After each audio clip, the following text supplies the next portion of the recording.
Good morning everyone. তো আজকে আমাদের টপিক হলো উরে অ্যান্ড মিলারের এক্সপেরিমেন্ট। তো উরে অ্যান্ড মিলার যে এক্সপেরিমেন্টটা করেছিলেন, তো সেই এক্সপেরিমেন্টটা কি ছিল না, এভিডেন্স ইন ফেভার অফ কি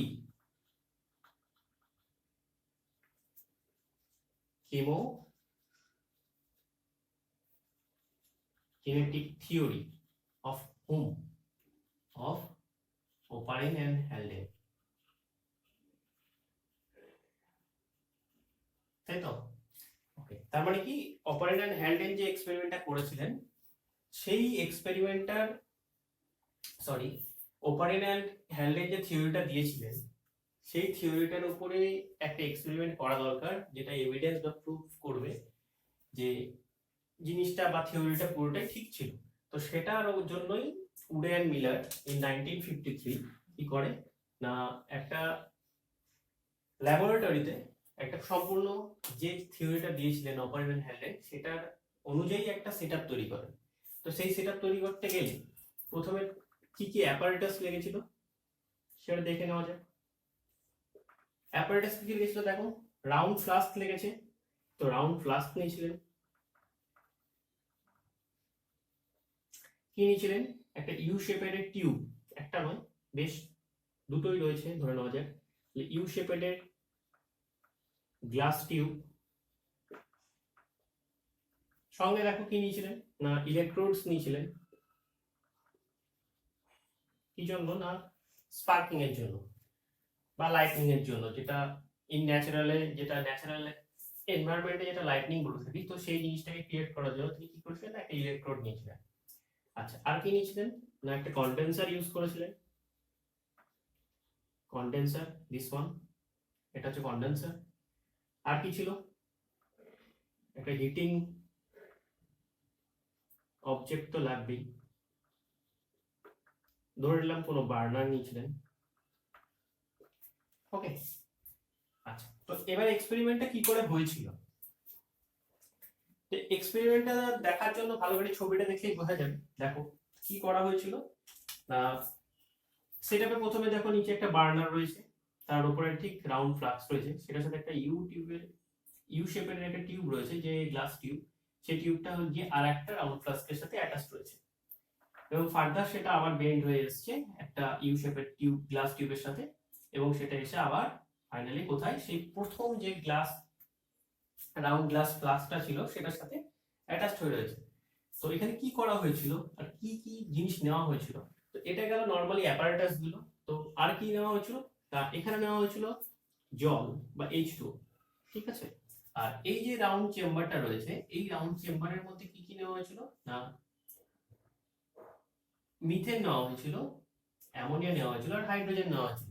কিন্তু কি রকম ভাবে, তিনটা রেশিও দেখো 2:2:1। আমি এখানে যখন ড্র করেছি, দেখো ড্র করার সময় এটা খেয়াল রাখবে, যদি ভেতরে লিখতে হয় তাহলে এটাকেও এই অনুপাতটা মেনটেন করে লেখাটাই বেটার, তাহলে বোঝা সুবিধা হয়। তো দুটো মিথেন, দুটো অ্যামোনিয়া, আর দুটো হচ্ছে সিঙ্গেল হচ্ছে হাইড্রোজেন। সঙ্গে দেখো লিখেছি জল। এই জলটা কোথা থেকে এলো না, এইখানে যে জলটা ছিল সেটা কি হবে, এখানে হিট করার ফলে এটা ভেপার আকারে উঠে আসবে, সেই ভেপারটা আস্তে আস্তে এখান থেকে এসে এখানে আসবে। তো ভেপার যেটা, সেটাকে আমি H2 হিসাবে লিখেছি। তো দেন এবার কি করা হলো না, দেখো এখানে ইলেকট্রোডস গুলো রয়েছে, তো এখানে প্রায় 60,000 ভোল্ট, 60,000 ভোল্ট এখানে ইলেকট্রিক ডিসচার্জ করা হয়। তো ইলেকট্রিক ডিসচার্জ করা হলো, তো ইলেকট্রিক ডিসচার্জ করার পরে কি হবে না, এই মলিকিউলস গুলোর মধ্যে কিছু চেঞ্জ দেখা যাবে, ঠিক আছে। তো সেই চেঞ্জটা যাই হোক না কেন, কিন্তু এখানে ভেপার রয়েছে, ভেপারটা এবার আস্তে আস্তে কি হবে, এই পাইপ দিয়ে নেমে আসবে। এই টিউব বা পাইপ দিয়ে নামার সময় কি হবে, এখানে একটা কন্ডেন্সার ইউজ করেছেন উনি, সেই কন্ডেন্সারটা কি না, এখান থেকে একটা কুল ওয়াটার ঢোকে আর এখান থেকে কুল ওয়াটারটা বেরিয়ে যায়, তার মানে কি এটা ইনলেট, এটা আউটলেট। তো তার ফলে কি, এই সারফেসটা যদি ঠান্ডা হয়, তার ফলে এখানে যে হট ভেপার বা গরম ভেপার যেটাই এসেছিল সেটা কি হবে, আস্তে আস্তে আবার পুনরায় ওয়াটার ফর্ম করবে বা লিকুইড ফর্ম করে যাবে। তার মানে কি কন্ডেন্স করছি জিনিসটাকে, গ্যাসিয়াস জিনিসটাকে লিকুইডে ফর্ম করি, তাহলে কি কন্ডেন্স করছি, তা সেটা কি জন্য এটা নাম দেওয়া হলো কন্ডেন্সার। তো দেন সেটা কি হলো না, আবার সেই পাইপ দিয়ে সেখানে জমা হলো। এবার কিছু সময় পর পর কি করবো না, আমি উপরের এই নলটাকে সরিয়ে নেবো, জাস্ট পাইপটাকে ওপেন করবো, লকটাকে খুললেই কিছুটা করে স্যাম্পল কালেক্ট করবো আর সেটাকে একবার এক্সামাইন করবো। বাকিটা কি হবে, বাকিটা সেই টিউব দিয়ে এসে আবার কোথায় যাবে না এই ওয়াটারের সাথে মিশে যাবে।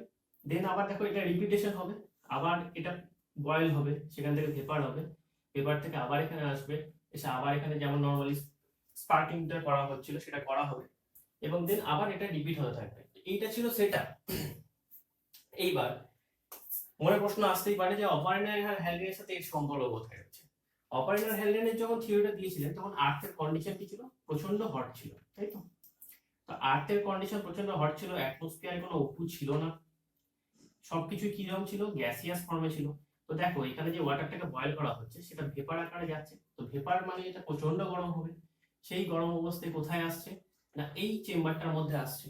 এই চেম্বারটাকে যদি আমি আমাদের অ্যাটমসফিয়ার ধরে নিই, অ্যাটমসফিয়ারে তখন কি বলেছিলাম সবকিছু গ্যাসিয়াস ফর্মে রয়েছে, অ্যামোনিয়া, মিথেন,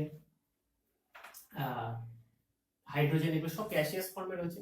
তো এর সঙ্গে দেখো এখানে কি করা হলো না ইলেকট্রিক ডিসচার্জ দেওয়া হলো। ইলেকট্রিক ডিসচার্জ দেওয়াটার সাথে কার তুলনা করতে পারি না লাইটনিং এর, ঠিক আছে, মানে এনার্জি দিচ্ছি আমি। তো লাইটনিং দেওয়ার ফলে তারপর কি হলো, এটা মিক্স অফ হবে, যেমন হয়েছিল অপারেন্টের ক্ষেত্রে, ওখানে লাইটনিং ছিল, ভলকানিক এরাপশন ছিল, ইউভি রেডিয়েশন ছিল। তো সেগুলোর জন্য কি হতো, মলিকুলার চেঞ্জ হতো, তাদের মধ্যে নিজেদের মধ্যে কি বলবো অ্যাটমস গুলো নিজেদের মধ্যে চেঞ্জ করে, ইন্টারচেঞ্জ করে তারা নিজের মতো করে একটা ফর্ম করতো। তো সেরকমই কিছু না কিছু ফর্ম করবেই, এবং সেটাকে গরম জিনিসটাকে ঠান্ডা করা হতো, ঠান্ডা করে সেটা নেমে আসছে। এইটার কার সাথে তুলনা করতে পারি, মনে করে দেখো সেই বলেছিলাম যে বয়েল ওয়াটারটা যখন আবার উপরে উঠছে, ওয়াটারটা উপরে উঠলো, এখানে কনডেন্স করে কি হবে, আবার মেঘ সৃষ্টি হবে, সেখান থেকে আবার সেই রেন বা বৃষ্টি নামবে। এই বৃষ্টি নামার সময় ঘটনাটাকে এর সাথে তুলনা করা যেতে পারে। তো সেই জিনিসগুলো এসে কি হবে, না এই মলিকিউলস গুলোর মধ্যে সেই যে গ্যাসিয়াস ম্যাটেরিয়ালস গুলো ছিল সেগুলো পরপর ফিউজ করে গিয়ে ওয়াটারের সাথে, সেগুলো ওয়াটারের সাথে এসে সেই যে আর্থ ক্রাস্ট ছিল, আর্থের ক্রাস্ট নয়, আর্থের যে সারফেস ছিল সেই সারফেসে ছোট ছোট যে ক্লেফট গুলো ছিল সেগুলোর মধ্যে এগুলো এসে জমা হচ্ছিল। তো সেই জিনিসটা এটা ধরে নিচ্ছি।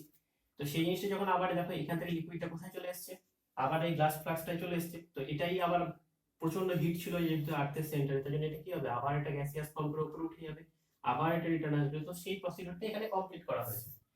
তো এখানে যেমন হয়েছিল, যদি এই জিনিসটাকে হট ডাইলেট স্যুপ বলতে পারি, তাহলে এখানে এটাকে হট ডাইলেট স্যুপের সাথে মানে কম্পেয়ার করা যেতে পারে। কার জন্য না হ্যালডেন যেটা বলেছিলেন সেটার জন্য। তো এর ফলে কি হলো দেখা যাবে না, এইখান থেকে যে ভেপারটা গেছিল আর এখানে যে গ্যাসিয়াস এক্সচেঞ্জ সঙ্গে যে লাইটনিং দেওয়া হয়েছিল 60,000 ভোল্টে, তার জন্য কি হবে বিভিন্ন অনুপাতে এরা পরপর মিশে যাবে।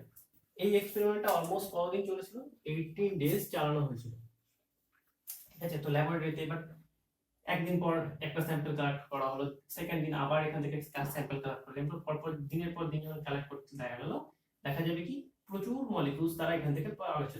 তো ম্যাক্সিমামই ছিল কি অ্যামাইনো অ্যাসিড, এছাড়াও নরমাল অ্যাসিড, কিছু জৈব অ্যাসিড, কিছু জৈব অন্যান্য আদার্স ডেরিভেটিভ, সেগুলো পাওয়া গেছিল। তো এইগুলো মোটামুটি পাওয়া গেছিল, সেগুলো একটা লিস্ট করে দেওয়া থাকলো। এই ছিল হচ্ছে মিলার এন্ড উডের যে এক্সপেরিমেন্ট, কার না evidence in favour of Oparin and হ্যালডেনের থিওরি। তো